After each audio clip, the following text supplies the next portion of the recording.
Everyone loves talking about sustainability, but no one wants to admit this uncomfortable truth. Your garden is worthless if you don't know how to preserve food.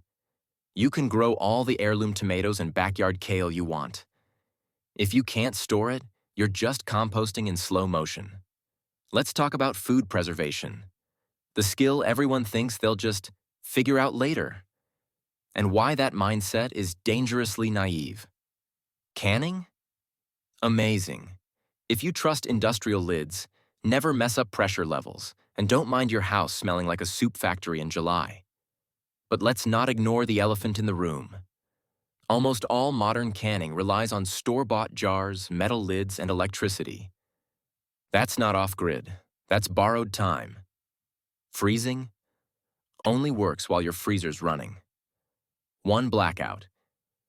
Goodbye meat, goodbye berries, goodbye security. And before someone says, just get solar, remember, most home systems can't sustain a deep freezer indefinitely. It's a backup, not a solution. Dehydrating?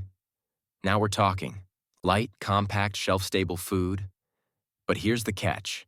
You need constant airflow and the right temps. Or you're just making rotten snacks. And don't forget, most dehydrators are electric, so unless you're sun-drying on racks you built yourself, you're still plugged in.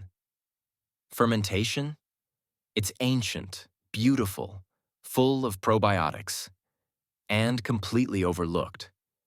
But it takes knowledge, a little bravery, and a tolerance for food that bubbles.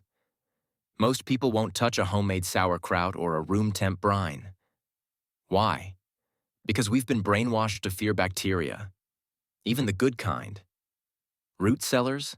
They're genius, if you actually build one. But you'd be shocked how many people think tossing carrots in the garage counts. Spoiler, it doesn't. Real root cellars manage temperature, humidity, airflow, and they work without a single watt. Here's where it gets controversial.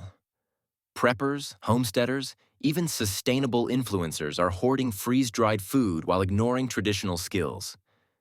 If your idea of resilience comes in a Mylar bag with a 25-year shelf life, you're not self-reliant. You're just stockpiling processed survival snacks. Preservation isn't about choosing one method. It's about layering techniques like a survival lasagna. Pickle what spoils fast. Ferment for gut health. Dry for storage. Can for calories. Freeze as backup. And always plan for failure. Because something will go wrong. This isn't fear-mongering. It's freedom. Knowing how to preserve your harvest, with no power, no supply chain, and no modern gear, is one of the most rebellious, empowering skills you can learn.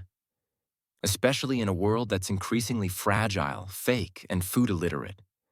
Grow food, preserve it, repeat, or keep pretending grocery stores are forever.